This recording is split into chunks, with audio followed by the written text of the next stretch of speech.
আমি এক বালতি দুধে কোনোদিন এক ফোঁটা চোনা মিশিয়ে দেবো। তো অরুণদা ডিরেক্টর প্রদীপ বিশ্বাসের সাথে নতুন একটা অ্যালবামে নামতে চলেছে। তো গানটা একটু কোথায় কি হবে একটু বলে দাও ডিটেইলস ব্যাপারটা। ডিটেইলস বলতে আমাকে আমার থেকে বেশি ও জানে। আমার দেখো সবচেয়ে বড় কথা অরুণদা দেখো টালিগঞ্জের একটা বড় স্টুডিওতে আছে, এখানে প্রচুর সিনেমা বেরিয়েছে। তো অনেকেই যারা বলছিল যে অরুণদা যে সিনেমার ব্যাপারটা নিয়ে যে এটা ভুল মিথ্যে, সেটা আজকে প্রমাণ হলো। আজকে দেখো যেরকম টালিগঞ্জেরই একটা বড় স্টুডিওতে আছে এবং প্রদীপ এই দাদাকে আমি অনেকদিন আগে থেকে চিনি। দাদার সাথে একটা সিনেমাতে আমি অলরেডি কাজও করেছিলাম। তো প্রচুর সিনেমা করেছেন দাদা, চেষ্টা করেছেন। হ্যাঁ যাই হোক করেছেন। অরুণদাকে পেয়ে আমি কিছু ধন্য মনে করছি। হ্যাঁ তো এই একজন ভাইকে উনি কি ভালো আছেন? উনি লিরিক্সটা করেছো নাকি? হ্যাঁ মানে গানটা রয়েছে যেটা অরুণদা ডিজে অরুণ নাস্কর এই গানটা যেটা আসছে সেই গানটা আশা করি আমরা হোলিতে রিলিজ করার চেষ্টা করছি।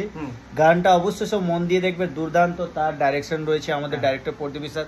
ইনাকে হয়তো তোমরা লাভার ছবিতে বা মিস্টার হিরোতে আর বিভিন্ন রকম এনার যে রিলিজ বই তোমরা দেখেছো আগে, সে কারণে আমাদের সঙ্গে এখন রয়েছে অরুণদা। অরুণদা অতিরিক্ত ব্যস্ত ছিল বলে আমাদের সঙ্গে টাইমটা দেওয়া হচ্ছে না। আজকে এসেছে সেটা নিয়ে এবারে ফাইনাল করছি। শুটে আমরা কখন বেরোবো প্রত্যেকটা জায়গা তোমাদেরকে এক একটা জিনিস আপডেট পাবে। এই চ্যানেলটা বা এই পেজটাকে তোমরা ফলো করে রাখবে।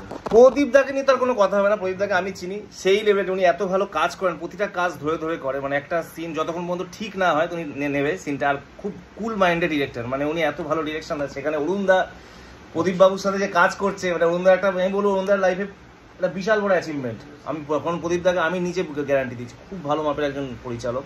ওনার কাজ আমি যেহেতু করেছি কাজ থেকে, মনে হয় একদিন 7-8 দিন আমাদের শ্যুট হয়েছিল, সেখানে আমি কাজ থেকে দেখেছি মানুষটা খুব ভালো একজন পরিচালক, ধরে ধরে কাজ করায়। তো সেখানে বলছি একটু সামান্য একবার বলে তোমার এক্সপিরিয়েন্সটা মানে কেমন লাগে ডিজে অরুণদার সাথে কাজ করে? প্রথমত হচ্ছে যে অরুণদার কথা আমি ছোট করে ব্যাখ্যা করতে হবে না, অনেক বড় ব্যাখ্যা করতে হবে। এখন ইন্টারনেটের যুগে অরুণদা একটা স্তম্ভ। মানে 100 জনের মধ্যে প্রায় 9-9 করে 50% মানুষ চেনে ভদ্রলোককে। এবং চেনে কেন? তার প্রিয় কাজ মানে কর্মের জন্যই চেনে আর কি। সেরকম একটা মানুষের আমি তো সাধারণত প্রচুর অ্যালবাম করেছি, কিন্তু আমি এই মুহূর্তের জন্য অরুণদার সঙ্গে যে অ্যালবাম করবো সেটা আমি ভাবিনি বা চিন্তা করিনি। বাদশা আমাকে অত্যন্ত সাহস জুগিয়েছে, দাদা তুমি তো অনেক ধরনের গান বানিয়েছো, তো একটু ভিন্ন গান যেখানে র্যাপ আছে, যেখানে হট আছে, হাটকে আছে, বা যেটাকে বলে এখনকার সময় মশলা, মানে রসগোল্লা খেতে ভালো লাগে না, গানের মধ্যে যে রসগোল্লা পাওয়া যেতে পারে বা মিষ্টির যে স্বাদ পাওয়া যেতে পারে, আমার মনে হয় এই গানটার মধ্যে আছে। খুব শীঘ্রই আমরা গানটা নিয়ে আসছি, তার পরিকাঠামো মিটিং আজকে চলছে অরুণ আমাদের সঙ্গে এবং বাদবাকি সবাই সঙ্গে আছে। আপনারা অপেক্ষায় থাকুন, আমরা খুব শীঘ্রই একটা ধামাকা নিয়ে আসছি, যেটাকে বলা হয় মশলার ধামাকা। তো অরুণদা তুমি এক্সাইটেড তো গাছটা নিয়ে? তোমার কি মনে হয় কেমন মজা? আমি ভাইটির সময় দিতে পারিনি, এখন এসে বুঝলি যে এনাকে আগে সময় দাও। গানের শুনেছি অনেক দুষ্টু কোকিলরাও থাকছে নাকি গানের মধ্যে, সেটা নিয়ে কে কি থাকছে? সুন্দরী সুন্দরী দুষ্টু কোকিলরা অভিনয় করে? ব্যাপার ওটা কিছু নাই, আচ্ছা আচ্ছা স্ক্রিপ্টেড অভিনয়। আচ্ছা আচ্ছা। কারণ ওই সমস্ত কোকিল যেটা বলছো ওগুলো সব অভিনয়। আমাকে যারা দেখেছো আমার পাশে আসে তারাও অভিনয়। কারণ আমি এক বালতি দুধে কোনোদিন এক ফোঁটা চোনা মিশিয়ে দেবো।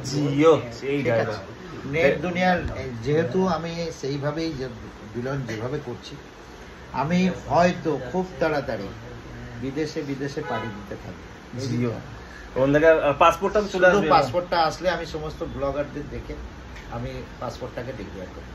চলো অরুণদার জন্য 24 তারিখ আমার ডেকেছে, যেখানে পাসপোর্ট অফিসে আমি 24 তারিখে যাচ্ছি 10:30।